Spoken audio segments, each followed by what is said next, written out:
A corrida por uma vacina contra a Covid-19 ganhou na segunda-feira mais uma candidata de peso.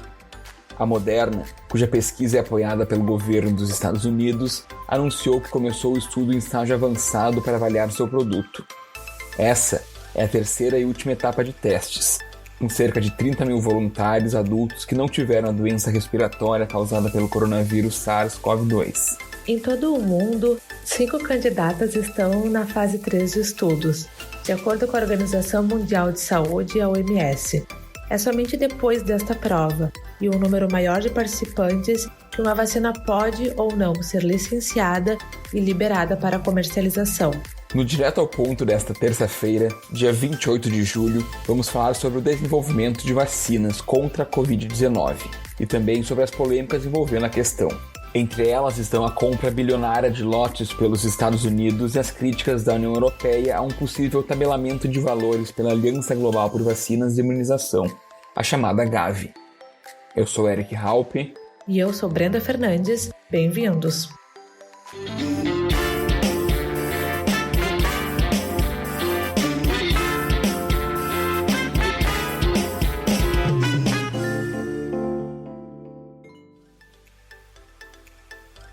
Alguns líderes políticos sugeriram que a sociedade retornará ao normal em breve, especialmente se uma vacina estiver disponível no final do ano ou no início de 2021. Na semana passada, o presidente do Comitê Organizador dos Jogos Olímpicos de Tóquio 2020, Yoshiro Mori, afirmou que o desenvolvimento de um tratamento para o novo coronavírus será um elemento fundamental para permitir a realização da Olimpíada, que foi adiada em março passado para 2021, por conta da pandemia. Essa ideia também foi defendida pelo presidente do Comitê Olímpico Internacional. O alemão Thomas Bach afirmou que todos esperam uma vacina porque isso ajudaria a cumprir o princípio de que os jogos devem ser realizados apenas quando a segurança de todos os envolvidos pode ser garantida. I think we are all longing for a vaccine. Everybody around the globe, because this would clearly help to address the crisis overall.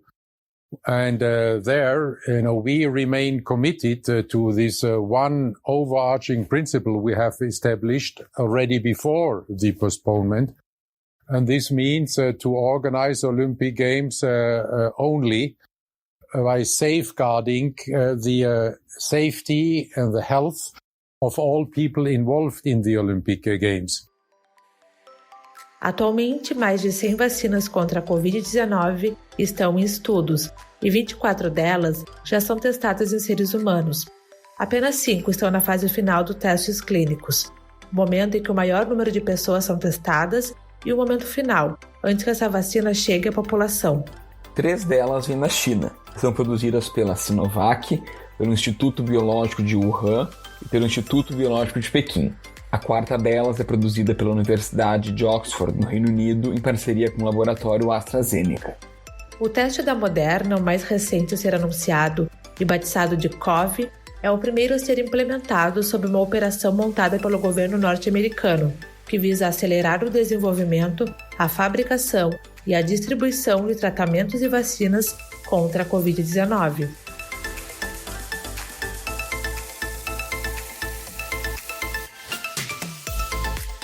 Dessas 5 vacinas, 2 passam por testes no Brasil, incluindo a aposta da Universidade de Oxford, que é mais adiantada no mundo de acordo com a OMS. A chamada ChAd-Ox1 nCoV-19 começou a ser testada em 22 de julho em voluntários brasileiros, em um estudo liderado pela Universidade Federal de São Paulo, a Unifesp. Esses ensaios clínicos podem durar até 1 ano e, ao todo, 50 mil pessoas participam dos testes em todo o mundo, 10% delas aqui no Brasil. Além de participar dos estudos, o país fechou um acordo com a farmacêutica britânica AstraZeneca, responsável pela fabricação e distribuição da vacina desenvolvida pela Universidade de Oxford, para garantir a compra de 30,4 milhões de doses, que deverão chegar entre dezembro de 2020 e janeiro de 2021, já prontas para serem aplicadas. Se a vacina tiver resultados positivos e obtiver o registro no Brasil, serão produzidas mais 70 milhões de doses. Já a potencial chinesa Coronavac, produzida pelo Sinovac Biotech, começou a ser testada em 21 de julho no país. Os testes foram iniciados após a companhia fechar acordo com o Instituto Butantan, ligado ao governo do estado de São Paulo, ainda em junho. A parceria prevê que o Brasil receba 120 milhões de doses fabricadas na China. Comprovada a eficácia e a segurança da vacina, o Instituto Butantan terá o domínio da tecnologia e a vacina poderá ser produzida em larga escala no Brasil pelo próprio Butantan para fornecimento ao SUS de forma gratuita até junho de 2021. Estamos falando da vacina contra o vírus que abalou o mundo. 216 países do mundo enfrentam hoje o coronavírus. Ao todo, 9 mil profissionais de saúde devem participar desta fase de testes no Brasil. O Centro de Pesquisa do Hospital São Lucas da PUC foi selecionado como um dos 12 locais que irão realizar os testes clínicos. Para participar do estudo, os voluntários deverão ser profissionais da saúde e maiores de 18 anos. Também deverão estar atuando na assistência de casos de Covid-19 e não terem contraído a doença.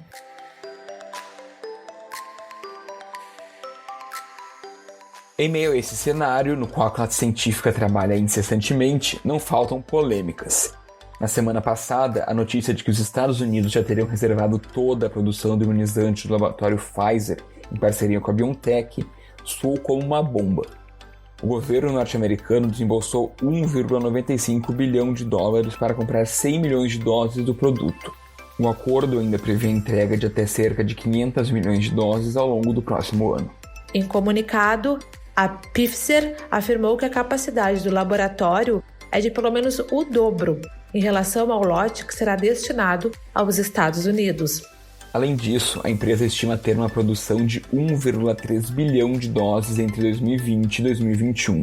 A companhia também afirma que está em contato com os governos de todo o mundo, incluindo o Brasil, para disponibilizar sua futura vacina à população. Além disso, outra polêmica diz respeito ao COVAX Facility, um mecanismo projetado para garantir acesso rápido, justo e equitativo às vacinas contra o coronavírus em todo o mundo. 75 países apresentaram manifestações de interesse para proteger suas populações e a de outras nações, através da adesão ao plano.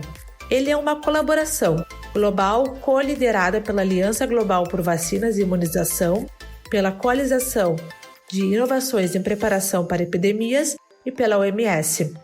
Esses 75 países, os quais financiariam as vacinas com seus próprios orçamentos de finanças públicas, firmariam parceria com até 90 países de baixa renda. Esses, por sua vez, poderiam ser apoiados através de doações voluntárias ao Compromisso de Mercado Avançado, o AMC, da Gavi. Acontece que a União Europeia acusou a iniciativa de querer tabelar o preço das doses do imunizante em $40, cerca de R$200, um valor que desagradou o bloco. As autoridades europeias também querem garantir as vacinas até o fim do ano, mas este cronograma não é viável através da COVAX. Seth Berkley, executivo-chefe da Gavi, rejeitou os comentários. Ele explicou que havia uma grande variedade de preços, que aumentam e diminuem conforme a renda do país.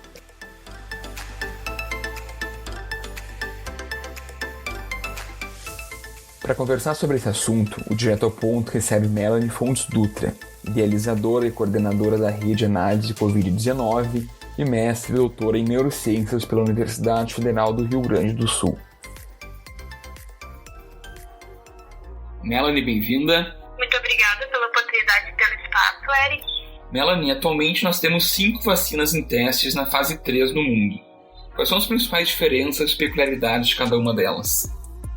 Bom, a gente tem, então, atualmente 5 vacinas que estão em fase 3 principais e que muitas delas também já têm alguns acordos para serem testados durante essa fase 3 do Brasil, mas a gente, na verdade, tem centenas de vacinas sendo produzidas, nesse momento e estudadas. Então, vou falar um pouquinho das 5 principais, começando pela de Oxford. Então, a vacina que a gente comumente chama de Oxford é a que a AstraZeneca está produzindo. Então, essa vacina é basicamente de adenovírus, é um tipo de ferramenta que se usa para entregar através desse vetor, que é o adenovírus, para as células do nosso corpo informações do novo vírus de interesse. Então, vamos supor que o novo coronavírus precise de uma proteína específica para infectar as células e a gente está usando essa proteína para desenvolver uma resposta contra ela. A gente pode colocar um material que vai produzir, que vai dar as instruções para a produção dessa proteína dentro desse adenovírus e ele vai entregar para as nossas células poderem daí produzir e apresentar para o nosso sistema imune de uma forma controlada e funcional. Então, essa tecnologia de adenovírus, a vacina de Oxford e outras que eu vou comentar utilizam. E recentemente foi publicado os resultados da fase 1 e 2 dessa vacina. Esses dados mostraram que ela foi segura e aumentou as respostas tanto de anticorpos quanto respostas celulares. Esses dados foram publicados na revista da The Lancet. E essas informações elas já vêm sendo divulgadas. A novidade é que com esse artigo a gente pode então ver com mais profundidade o que esses resultados significam. O interessante é que os anticorpos atingiram um pico 28 dias entre aqueles que receberam a dose única e já foi uma resposta muito boa, embora o reforço aos 28 dias tenha aumentado ainda mais a presença desses anticorpos. É uma vacina bem interessante. Se essa vacina tiver sucesso, ela também poderá ser produzida pelo Instituto Butantan já no início do ano que vem, com mais de 120 milhões de doses, que é o que as mídias vêm informando sobre essa parceria. Então é uma vacina bem promissora. Vamos falar sobre a norte-americana, sobre a da Moderna, que ontem mesmo anunciou o início da fase 3. Então a Moderna usa uma ferramenta diferente da de Oxford. Então, enquanto que a de Oxford usa esse adenovírus, a Moderna usa uma nanopartícula para entregar um RNA mensageiro. Então o que é esse RNA mensageiro? É uma sequência, então, é uma sequência de letrinhas, que é como a gente chama as bases hidrogenadas, que vão, então, entregar o comando para produzir a proteína spike, que é essa proteína importante, a proteína S que compõe a proteína spike, que é importante para o vírus infectar as células. Então, a gente está entregando, a partir desse RNA mensageiro, instruções para as nossas células produzirem essa proteína e apresentarem para o nosso sistema imune. É muito interessante porque essa vacina produziu uma resposta, né, do sistema imune contra o vírus na primeira dose e também na maior dose. E a segunda dose também aumentou essa resposta sem apresentar reações adversas significativas. Então, essa fase 3, que foi anunciada ontem, vai ser testada em 30 mil pessoas de 87 localidades diferentes nos Estados Unidos. Vai ser testada em 2 grupos, né? Um grupo que vai receber uma dose de 100 miligramas da vacina no primeiro dia e mais uma 29 dias depois. E os outros grupos receberão placebo, então, para controlar então, esse experimento. Então, a ideia dessa fase é provar se a vacina é segura e capaz de prevenir a infecção pela Covid-19 e se ela também evita que as pessoas desenvolvam sintomas graves. Então, também é uma vacina muito importante e se tudo correr bem, talvez seja a primeira vacina de RNA mensageiro para uso humano até então. As próximas 3 vacinas que nós temos em fase 3 vêm justamente da China, onde surgiu o novo coronavírus, o SARS-CoV-2, lá no final do ano passado, de 2019. Melanie, nos fala um pouquinho sobre elas. Então, a primeira é a Sinovac, que é a empresa que está desenvolvendo, e o nome da vacina é Coronavac. Então, a forma como essa vacina realiza sua imunização é através de um vírus inativado. Então, a gente tem o vírus ali inteiro, só que de forma inativada, ou seja, sem ação, para daí o corpo, então, fazer o reconhecimento e gerar uma resposta. Fase 1 e 2, essa vacina foi aprovada em abril e em junho já divulgaram os dados que mostraram tanto uma resposta segura quanto uma resposta robusta do nosso sistema imune, né? Então, essa vacina está, então, nessa fase 1 e 2 se mostrou segura e que era capaz de gerar uma resposta imune do corpo. Além disso, ela induz anticorpos neutralizantes, então são capazes de neutralizar a ação do vírus 14 dias após a vacinação. Essa vacina também vai ser testada no Brasil durante essa fase 3, que deve começar agora no segundo semestre de 2020 mais efetivamente, mas ela também já está em fase 3. A próxima chinesa, a segunda chinesa, da CanSino, ela usa uma tecnologia bem parecida com a da Oxford, usa também um adenovírus, né? Então, o que eu expliquei para a de Oxford vale mais ou menos para essa da CanSino também, de forma geral. Um estudo com 508 participantes de forma randomizada, ou seja, aleatorizado, de quem recebeu ou não a vacina, né? Receberam, então, uma dose única, meia dose ou placebo, de forma aleatória. E mostrou que houve, então, essa soroconversão, ou seja, houve uma resposta do nosso sistema imune para gerar esses anticorpos, que é bastante semelhante à dose completa e também à meia dose. Então, ambas essas doses foram capazes de gerar, então, uma resposta no corpo. E também se mostrou que uma dose apenas já foi também suficiente para gerar essa resposta do nosso sistema imunológico. Em 14 a 28 dias, esses anticorpos se mostraram muito mais altos do que quem tomou placebo, então mostrando que, de fato, a resposta é bastante robusta. E a meia dose foi quase tão eficaz quanto a dose mais alta, né? O que também é bem interessante. E também ela é capaz de gerar uma resposta celular. Então, dado o fato de que, provavelmente, a partir de estudos com outros coronavírus e outros vírus relacionados, existe a possibilidade dessa resposta de anticorpo acabar caindo com o tempo, sabendo, então, que essas vacinas podem gerar uma resposta celular, isso também pode ser uma outra forma da gente desenvolver, então, essa resposta contra o coronavírus. Então, é muito interessante quando a gente consegue visualizar que essas vacinas também desenvolvem não só respostas de anticorpos, como também uma resposta das nossas células. A CanSino já fez negociações com a Rússia, com o Brasil também, como eu falei, com o Chile e a Arábia Saudita para essa fase 3, e ela também já está em andamento. E a última, então, chinesa, é a Sinopharma, né? Ela também é de vírus inativado, assim como a vacina da Sinovac. Para relembrar nosso ouvinte, Sinovac é que vai ser testada aqui na PUC, no Hospital São Lucas, em Porto Alegre. Ela recentemente entrou na fase 3, em testes clínicos, com cerca de 15 mil voluntários, e 2 variações da vacina, então existem 2 variações dela que estão sendo testadas atualmente. Eles estão acontecendo principalmente nos Emirados Árabes, né? Que é um país que tem um número bem considerável de infectados pela Covid-19, e também está sendo monitorado pela Universidade de Johns Hopkins nos Estados Unidos. Então, a gente tem essas vacinas sendo testadas no Brasil, principalmente. Essa Moderna ela ainda está um pouco restrita lá nos Estados Unidos, mas já tem acordos para ela ser testada por aqui também.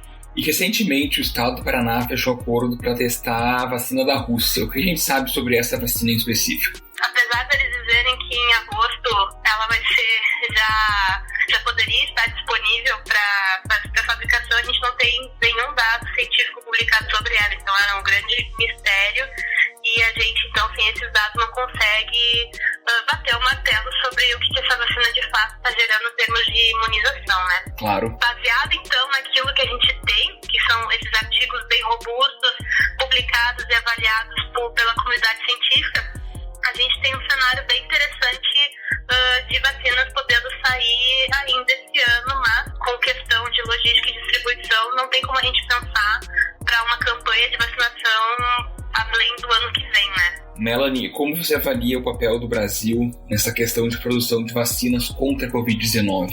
O Brasil tem vários acordos comerciais já com várias das empresas, com a AstraZeneca, que é essa de Oxford, com algumas chinesas como a CanSino, Sinopharm, e dado o nosso histórico de uma boa campanha de vacinação também, que é reconhecida mundialmente, é interessante já observar que não só acordos para compra, mas também de transferência de tecnologia para a gente produzir aqui através dos nossos institutos, como a Fiocruz e o Butantan, aliado então a essa campanha de vacinação que a gente já faz há muitos anos e ela é bem reconhecida.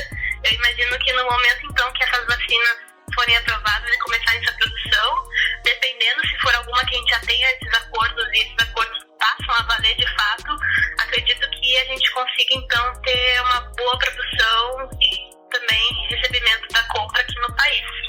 Você mencionou pelo menos 3 tipos de tecnologia utilizadas na produção das vacinas que estão em fase 3, o adenovírus, o RNA e o vírus inativado.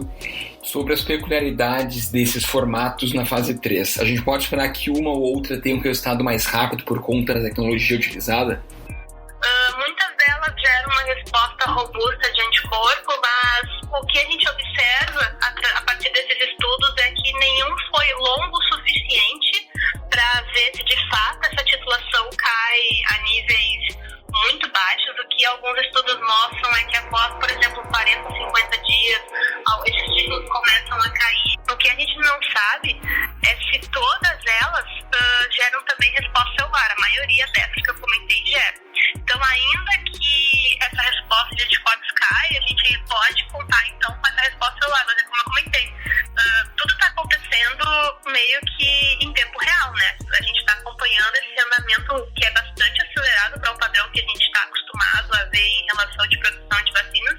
Até então, a mais rápida foi a do Ebola, e ela levou mais de 5 anos para ser produzida. Então, a gente está vendo uma grande comoção e aceleração nesse processo, dada a urgência dele, né? Então, é importante também ressaltar que esses estudos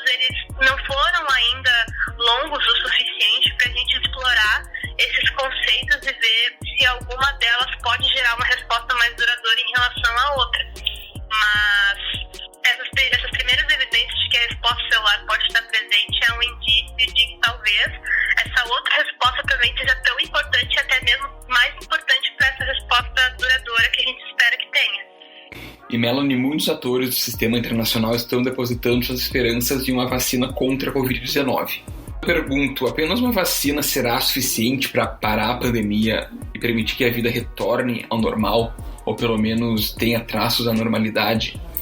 Eu questiono isso porque eu li um artigo publicado no American Journal of Preventive Medicine que a eficácia de uma vacina contra o novo coronavírus, contra o SARS-CoV-2, pode precisar ser maior que 70% ou até 80%, isso para permitir que os norte-americanos possam parar com o distanciamento social. E a gente sabe que a eficácia do sarampo é de 90% a 95%, mas a da gripe é algo entre 40% e 60%. Falando em termos de Covid-19, o que a gente pode esperar em relação a esse número? Eu acho que a vacina ela vai ser importante porque a gente vai conseguir, nesse momento em que ela não só for aprovada, como também produzida e já administrada, conseguir desacelerar a transmissão do vírus, né? A gente vai ter uma parcela da população que vai desenvolver, então, uma resposta que vai fazer a soroconversão e isso vai ter um impacto na transmissão do vírus, ela vai acabar diminuindo. Então, ainda que a gente possa ter uma eficácia não tão alta como a gente espera, até mesmo quando a gente faz essa vacinação da gripe, por exemplo, nas nossas campanhas tradicionais, o vírus diminui essa circulação porque tu tem essa porcentagem de pessoas que fazem a soroconversão, que ficam imunizadas. E isso acaba protegendo as outras também. Quando a gente... Essa é a grande chave da campanha de vacinação, ela é uma responsabilidade social. Então, quando eu me vacino, eu estou protegendo pessoas que ainda ou não se vacinaram também. Então, por isso que eu acho que nesse momento a gente não pode depositar 100% de que a vacina vai resolver. A gente precisa resolver também outras coisas em paralelo. Então, é uma oportunidade que a gente vai ter. Essa vacinação vai fazer a soroconversão em alguns pacientes. Então, essa transmissão vai diminuir. É nesse momento que a gente tem que investir num rastreio adequado. Para que quando novos casos surgirem, ainda numa população que é suscetível, a gente conseguir contactar, rastrear e isolar de uma forma mais assertiva, como a gente viu que os países mais orientais fizeram e conseguiram ter um controle melhor. Acho que a questão é que a vacina vai pegar essa situação e botar num ponto mais administrável para nós. Porque, como eu comentei, está tudo acontecendo muito rápido, numa velocidade que a gente não tinha visto até então, dada a urgência e a comoção científica e de várias empresas envolvidas. Então, é importante pontuar muito bem isso, de que vacinas não são as salvadoras, mas elas são aquela ferramenta que pega a situação e coloca num ponto administrável para a gente, com outras também estratégias paralelas, começar a articular como vai ser esse nosso novo normal, como vai ser o nosso retorno, como a gente também investigar, quando ela for administrada uma grande população, quantos por cento dessa população vai estar de fato imunizada, até quando essa imunização dura, se eu tenho que fazer campanhas anuais ou a cada 5 anos. Enfim, isso os estudos aqui vão determinar. A gente não chegou ainda nesse ponto para poder ter essa perspectiva, né? Então é importante a gente também entender que vai ser um momento muito chave para o controle e administração da situação, mas que provavelmente vai requerer um esforço de outras frentes para a gente conseguir controlar essa situação de fato. Melanie, o Brasil está participando atualmente de vários acordos internacionais para transferência de tecnologia e produção de uma vacina contra a Covid-19. Mas, além disso, o nosso país está analisando a possibilidade e a conveniência de investir na iniciativa COVAX Facility. E uma das coordenadoras dessa iniciativa é justamente a Gavi. Eu quero que tu fale um pouco sobre essa entidade, o que ela representa neste atual momento em busca de uma vacina contra a Covid-19. Então, a Gavi ela é uma entidade que, segundo eles mesmos, tem esse papel interessante. Então, essa aliança de vacinação e imunização, eles têm uma intenção muito forte para países não desenvolvidos em desenvolvimento. Então, se vocês acessarem então, o site da Gavi, que é muito legal, eles têm uma seção de elegibilidade, né? Então, a Gavi ela dá esse suporte a determinados países, dependendo então da sua situação. Então, em 2019, foi publicado os países elegíveis. Para 2020, eles ainda estão analisando essa primeira fase, né? Mas em 2019, 58 países eram elegíveis para a aplicação de novas vacinas que têm esse suporte então da Gavi. E então eles priorizam bastante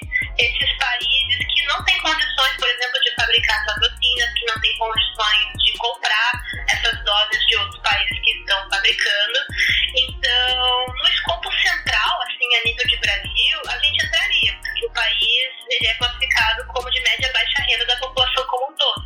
Mas nesse ponto da vacina, sobre o Brasil ter acesso a partir da Gavi, eu acho difícil, porque a gente já está conseguindo fazer acordos comerciais e a gente também já tem movimentação de alguns governos locais, como por exemplo do Paraná, de São Paulo e também do governo federal para compra e produção das vacinas.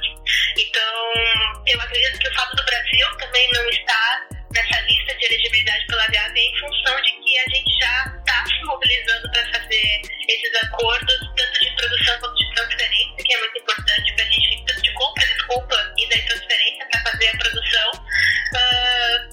Dessa forma, então, mostrando que a gente não só tem recursos para fazer e comprar, como também a nossa campanha de vacinação, que é bastante apreciada e reconhecida mundialmente, né? Então, como eu comentei, o próprio governo do Paraná está fazendo acordos com a Sinopharm e a Rússia, o governo de São Paulo já fez acordos com a AstraZeneca, com a de Oxford, por exemplo. Já existe uma negociação de transferência de tecnologia da AstraZeneca para Fiocruz em Manguinhos, para produzir até 40 milhões de doses por mês. O Butantan talvez algo parecido também com relação à Sinovac, que é uma das chinesas. Então, a gente já tem esses acordos de transferência e também de compra, né? Então, por isso que eu acho que nessa questão da Gavi, dificilmente o Brasil talvez receba algum suporte. Acho que eles vão se concentrar realmente nesses países que não têm condição nenhuma de produzir e de comprar, então, esses insumos, né? E Melanie, como você enxerga essa questão da disputa pela vacina? Porque temos, de um lado, os Estados Unidos investindo muito dinheiro, inclusive comprando lotes bilionários da vacina da Pfizer, que nem em fase 3 entrou ainda. E também nós temos a China, com 3 representantes aí na fase 3. Eu entendo que é bastante importante ter uma vacina, mas não seria interessante uma gama maior, várias alternativas contra a Covid-19 do que apenas uma, porque eu entendo que está sendo utilizado como um instrumento de geopolítica e diplomacia internacional para ter poder no mundo.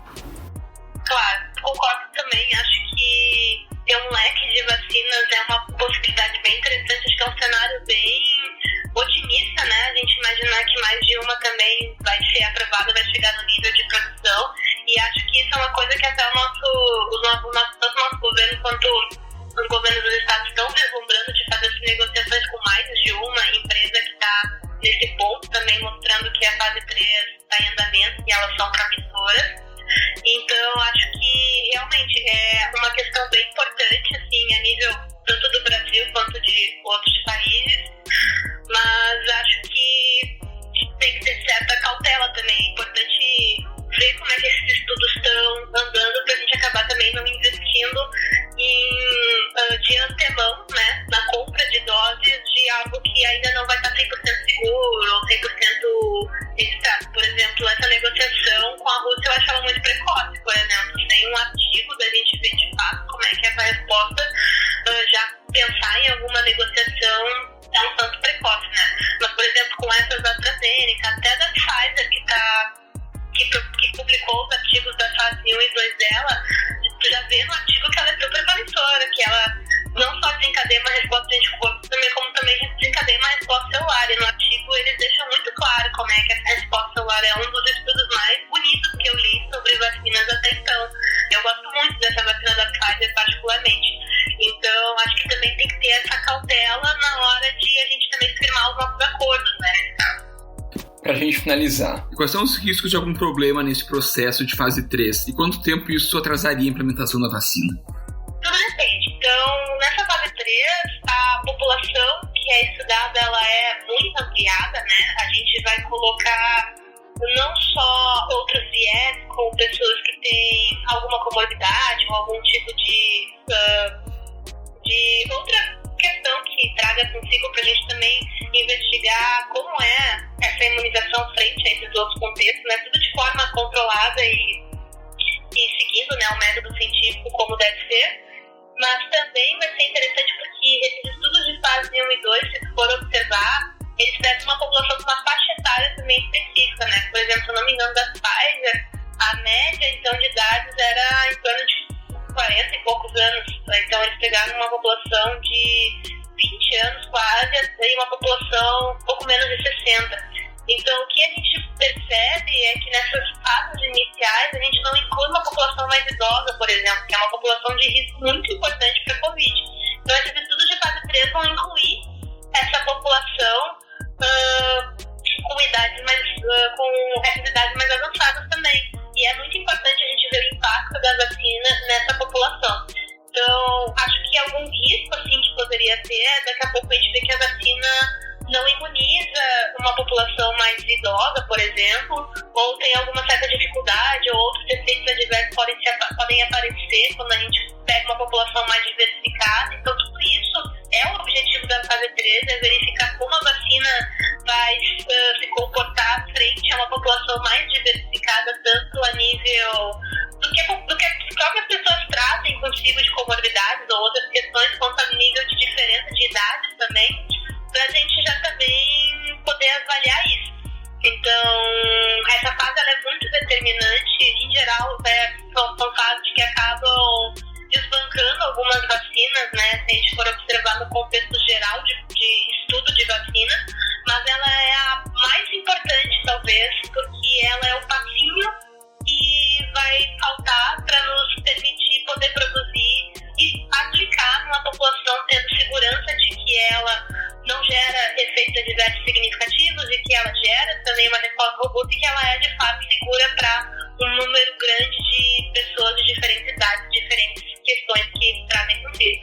Então, acho que os riscos principais dessa fase a gente acaba vendo que essa resposta é mais restrita a algum grupo, ou quando a gente aumenta muito a população e dá mais complexidade a ela, com essa diversidade, daqui a pouco o efeito fica mais modesto ou até mesmo pode não ser perceptível de alguma forma.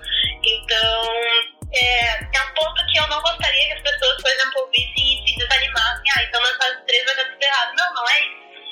Só que a proposta da fase 3 é justamente essa. Ela é o ponto, o recurso final crítico para a gente ver se de fato é seguro inserir numa grande população em escala global, como é a proposta da vacina, né? Então, como a gente está vendo, os estudos são muito promissores. Eles estão mostrando que essa resposta é forte, que ela se mantém, que quando tu aplica uma segunda dose em algumas dessas, a resposta aumenta ainda mais. Na fase 2, a gente já estava pegando uma população, por exemplo, de até 60 anos, então também já é um indicativo interessante, né? Então, esse não é para estimular essa informação, e sim a gente entender e compreender que tem um rigor muito sério por trás desse estudo, dessa metodologia, que vai nos dar a segurança de que vai ser tranquilo poder vacinar uma grande população a nível global. Melanie, muito obrigado pela participação. Eu agradeço o espaço também.